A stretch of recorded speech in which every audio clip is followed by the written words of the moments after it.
Ардсан нам ер нь бол нөгөө намын дотоод асуудалд ороогүй шүү дээ. Ардсан нам энэ авилгалын асуудал байгаа бол энэ хууль зөрчсөн асуудал байгаа бол энийгээ шалгуулаач.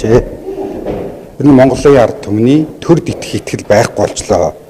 Энэ 10 жилийн хугацааны энэ олон хулгайнаас ч болоод төр итгэх итгэлгүй болчлоо. Энэ төр итгэх итгэлгүй болно гэдэг чинь эргээ Монгол улс цаашаага оршин тогтноогүй юу гэдэг асуудал руу хүрт орохоор байгаа. Сүүлийн 10 жилийн хугацааны хулгайг ингээд одоо өрөө нэрлэх юм бол баг гарын 13-нд багтгааргүй боллоо шүү дээ. Тэгэл тэрээсээ ногоо автобуснаас нахуулаад нүүрсний хулгай 1 2 тэгэл тэр одоо сая аптек гэрэнэ мэрээгээл ингээд ерөөсөө жидүү. Тэгэхээр энэ хулгайгаа шалгуулаач.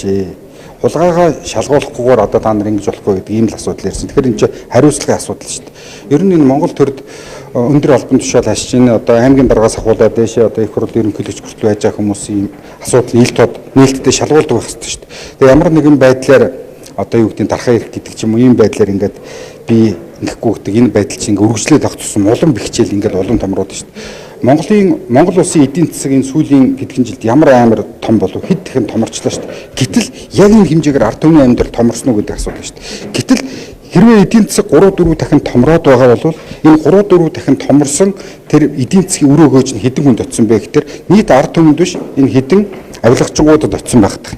Хэдэн энэ өндөр албан тушаалтнуудад очсон байдаг. Тэгэхээр энэ хүмүүсийг та нар асуудлаа шалгуулаач. Монголын ард түмэн та нар шудраг ёсыг нэгж байна гэдэг ийм л агуулгаар ардсан намаас тэрийг одоо шийдвэр гараад тэрийг бол намын дарга мэдээж танилцуулсан. Энэ бол зөв ёсны зөв зүйлээ л гэж ингэж харж байгаа шүү дээ. Өмнө нь хулгай ярьдаг байсан. Одоо тэгвэл хулгай хийсэн эзэнтэй, нөхцөлх баримттай, гэрчтэй ингэ гараад ирсэн байхад энэ хариуцлагын асуудал үрс ярихгүй тий. Тэр дундаа цаашдаа free байгуулалт парламентыг удирдах нь хэрэг ёстой дээ. За ер нь бол нэг зүйл нь шүү дээ тийм ээ. Би өөрөө шудраг байж бусдад шудраг ёсыг одоо сахиулна. Би өөрөө цэвэр явах хэрэгтэй шүү дээ. Тэгэхээр энэ өнөөдөр сүүлийн 10 жилийн бүхэл зүйлийг хараад ард түмэнд өжирчгээд байгаа нь үнэхээр зөксгүй бол болчиход байна. Тийм учраас энэ одоо 10 жилийн энэ бүх юмыг л шалгуулах хэрэгтэй байна. Яг үндэ гэлэхэд ерөнхий сайдын ч нэг юм ярьж гин, их хурлын гишүүд нь ч нэг юм ярьж гин. Тэгээд энэ чинь одоо ингээд саяын хэдэн хоногийн хугацаанд бол үнэхээр тэр нэг юм хатиг бээр идэ илэрч штэ ингээд. Тэгэхээр энийг гүйцэж шахахгүй нөгөө буруудлахаас атгийг дутуу шахчих юм бол улам цаашаа буглаад явчихдаг байхгүй. Тэгэхээр энэ атиг маань бүрэн гүйцэж шахаж ижил үндсэндээ бол энэ цэвэршин штэ. Тэгээ сая одоо би ингээд тойргоор явж байгаад ирлээ. Манай алтайхан бас энэ настайчуд хөөрхий бас их л санаа зовсон ярьж лээ. Үнэхээр энэ төр чинь болохоо болцсон юм байна штэ. Тэгээ тэр дунд нь холбогдоод байгаа нөхдүүд нь дандаа л одоо тэр сайн муу хэлэгдээд байгаа нөхдүүд нь дандаа л манай алтайхан байж байна. Одоо тэгээ энэ очиж хилээч. Та нар одоо энэ нутаг битээ бозрлаад байгаа чи. Захиур төмрөөсөө суралцаач. Тэр лодоо дам чинь захиур төмөр гэдэг зохиолоор хятадаас гаднаас явж хулгай хийж ирээд ард түмэнд тарааж өгдөг тийм одоо ард түмэнд ээлтэй хулгайч байлаа. Гэтэл ард түмний баядгийг хулгайлдаг ийм хулгайчтай ингээд нийлдсэн юм шиг бие биенээ ингээд ах ингээд тэгэл одоо ингээд манай тэр өгшин гэлжилэл за ингээд хөрөл сөхөрөнгөлөгч чинь говалтайх гэж байна. За их хурлын дарга амар усгалан чинь говалтайх гэж байна.